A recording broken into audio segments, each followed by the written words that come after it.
Hi good evening friends. இப்போ நம்ம என்ன பார்க்க போகிறோம் அப்படின்னா எக்ஸலில் ஒரு சின்ன டிப்ஸ் தான் பார்க்க போகிறோம். அது என்ன டிப்ஸ் அப்படின்னு பார்த்தீங்க அப்படின்னா கண்ட்ரோல் ஈங்கிற ஒரு ஷார்ட்கட் கீ வந்து ஒன்று நம்ம யூஸ் பண்ண போகிறோம்.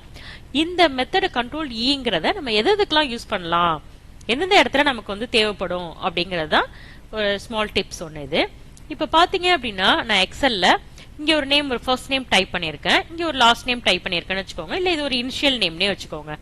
இங்க ரெண்டு இது தனி காலம்ல இருக்கு, இது தனி காலம்ல இருக்கு, ஒவ்வொரு ரோல இருக்கு. இப்ப நான் என்ன பண்ண போறேன் அப்படின்னா இந்த ரெண்டு பேரையும் எனக்கு ஒன்னா எனக்கு ஜாயின் பண்ணி எனக்கு லெட்டரை வந்து கொண்டு வர போறேன். அதுக்கு என்ன ஷார்ட்கட் கீ யூஸ் பண்ண போறேன் அப்படின்னா கண்ட்ரோல் பிளஸ் ஈங்கிறத யூஸ் பண்ண போறேன். எப்படி நம்ம கொண்டு வரலாம் அப்படின்னா இப்ப ஃபர்ஸ்ட் பாத்தீங்க அப்படின்னா இந்த ஃபர்ஸ்ட் காலத்துல உள்ள ஒரு லெட்டரை, இந்த வேர்ட்ஸ் வந்து நான் இங்க டைப் பண்ணிக்க போறேன்.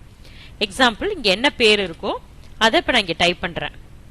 எனக்கு இந்த இடத்துல ஸ்பேஸ் வேணும், ஒரு வேர்டுக்கு ஒரு வேர்டு கடையில ஸ்பேஸ் வேணும் அப்படின்னா ஸ்பேஸ் விட்டுக்கோங்க. ஸ்பேஸ் வேணாம் அப்படின்னா ஸ்பேஸ் இல்லாம நீங்க டைப் பண்ணீங்க அந்த பக்கத்துல உள்ள வேர்டு அப்படின்னா அது நமக்கு ஸ்பேஸ் இல்லாம அடுத்தடுத்து கிடைக்கும்.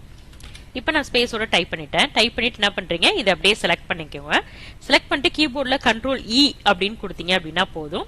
ஆட்டோமேட்டிக்கா இங்க உள்ளது எல்லாமே நமக்கு வந்து இங்க ரெண்டு இதுவும் வந்து சேர்ந்து வந்துடும். ரெண்டு காலத்துல உள்ள வேர்டும் தனித்தனியா உள்ள வேர்டும் ஒன்னா சேர்ந்து வந்துருச்சு பாருங்க.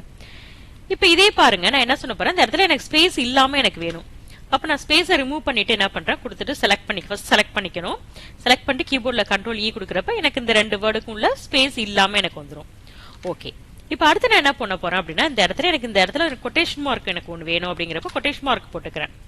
போட்டுட்டு இப்ப இதுல என்ன பண்ண போறேன், செலக்ட் பண்ணிட்டு கண்ட்ரோல் இ கொடுத்தனா எனக்கு அப்படியே இங்க வந்துடும். ஸோ நம்ம இங்க என்ன மெத்தட்ல நம்ம இங்க வந்து ஃபர்ஸ்ட் நம்ம கிரியேட் பண்ணிடுறோமோ கொடுத்துட்டு செலக்ட் பண்ணிட்டு கண்ட்ரோல் இ கொடுத்தீங்கன்னா இங்க வந்து உங்களுக்கு ஆப்ஷன்ஸ் வந்து ஈஸியா வந்துடும்.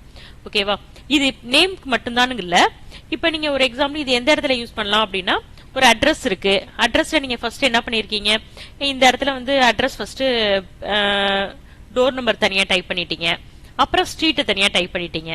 இப்படி இருக்கு ரெண்டு காலம் டைப் பண்ணிருக்கீங்க. இது ரெண்டுத்தையும் எனக்கு ஜாயின் பண்ணி சேர்த்து, அதாவது டோர் நம்பரையும் ஸ்ட்ரீட்டையும் சேர்த்து வேணுங்கிறப்ப நம்ம வந்து யூஸ் பண்ணிக்கலாம். இப்ப நான் இங்க என்ன பண்றேன், இதை ரேஸ் பண்ணிட பாருங்க. இந்த இடத்துல 5 அதுக்கு ஃபர்ஸ்ட் என்ன பண்ணணும், இந்த இடத்துல ஃபர்ஸ்ட் நம்ம ஒன்று ஃபர்ஸ்ட் ரோல உள்ளதை வந்து எப்போதுமே டைப் பண்ணிக்கணும். இங்க என்ன இருக்கோ அதை டைப் பண்ணிக்கிறேன். கொடுத்துட்டு இப்ப இதை செலக்ட் பண்ணி கண்ட்ரோல் இ கொடுத்தீங்க அப்படின்னா இங்க இந்த டோர் நம்பரும் இந்த ஸ்ட்ரீட்டும் சேர்ந்து வந்துடும். அது மாதிரி நீங்க எத்தனை ரோக்கு கொடுத்திருந்தாலும் எல்லா இடத்துக்கும் வந்துடும். ஓகேவா, இப்ப இந்த எக்ஸல்ல கண்ட்ரோல் ஈங்கிறது உங்களுக்கு ரொம்ப யூஸ்ஃபுல்லா இருக்கும். ட்ரை பண்ணி பாருங்க. தேங்க்யூ.